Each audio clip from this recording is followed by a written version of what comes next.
Channel सागर भक्तिमाला में आपका स्वागत है। जय श्री कृष्णा। आज मैं बुधवार को सुनी जाने वाली कथा सुनाने जा रही हूँ।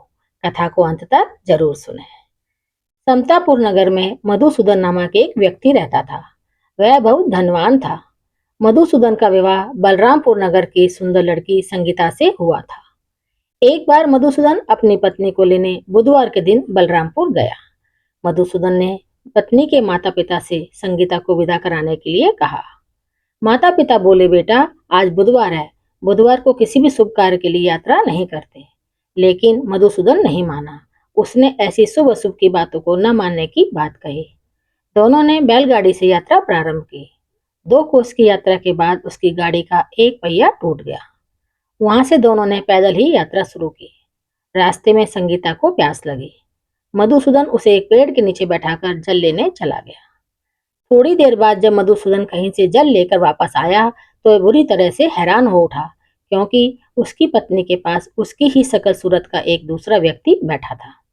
संगीता भी मधुसूदन को देखकर हैरान रह गई। वह दोनों में कोई अंतर नहीं कर पा रही थी। मधुसूदन ने उस व्यक्ति से पूछा, तुम कौन हो और मेरी पत्नी के पास क्यों बैठे हो? मधुसूदन की बात सुनकर उस व्यक्ति ने कहा, अरे भाई, ये मेरी पत्नी संगीता है। मैं अपनी पत्नी को ससुराल से विदा कराकर लाया हूँ।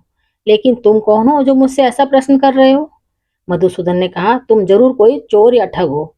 यह मेरी पत्नी संगीता है। मैं इसे पेड़ के नीचे बैठाकर जल लेने गया था। इस पर उस व्यक्ति ने कहा, अरे भाई, तुम झूठ बोल रहे हो। संगीता को प्यास लगने पर जल लेने तो मैं गया था। मैंने तो जल लाकर अपनी पत्नी को पिला भी दिया। अब तुम चुपचाप यहाँ से चलते बनो, नहीं तो किसी सिपाही को बुलाकर तुम्हें पकड़वा दूंगा। दोनों एक दूसरे से लड़ने लगे। उन्हें लड़ते देख बहुत से लोग वहां एकत्र हो गए। नगर के कुछ सिपाही भी वहां आ गए। सिपाही उन दोनों को पकड़कर राजा के पास ले गए। सारी कहानी सुनकर राजा भी कोई निर्णय नहीं कर पाया। संगीता भी उन दोनों में से अपने वास्तविक पति को नहीं पहचान पा रही थी। राजा ने दोनों को कारागार में डाल देने के लिए कहा। राजा के फैसले पर असली मधुसूदन भयभीत हो उठा। तभी आकाशवाणी हुई, मधुसूदन, तूने संगीता के माता पिता की बात नहीं मानी और बुधवार के दिन अपने ससुराल से प्रस्थान किया। यह सब भगवान बुद्ध देव के प्रकोप से हो रहा है। मधुसूदन ने भगवान बुद्ध देव से प्रार्थना की कि हे भगवान बुद्ध देव, मुझे क्षमा कर दीजिए। मुझसे बहुत बड़ी गलती हुई है। भविष्य में अब कभी बुधवार के दिन यात्रा नहीं करूंगा और सदैव बुधवार को आपका व्रत किया करूंगा। मधुसूदन के प्रार्थना करने से भगवान बुद्ध देव ने उसे क्षमा कर दिया। तभी दूसरा व्यक्ति राजा के सामने से गायब हो गया। राजा और दूसरे लोग इस चमत्कार को देख हैरान हो गए। भगवान बुद्ध देव की इस अनुकंपा से राजा ने मधुसूदन और उसकी पत्नी को सम्मानपूर्वक विदा किया। कुछ दूर चलने पर रास्ते में उन्हें बैलगाड़ी मिल गई। बैलगाड़ी का टूटा हुआ पहिया भी जुड़ा हुआ था। दोनों उसमें बैठकर समतापुर की ओर चल दिए।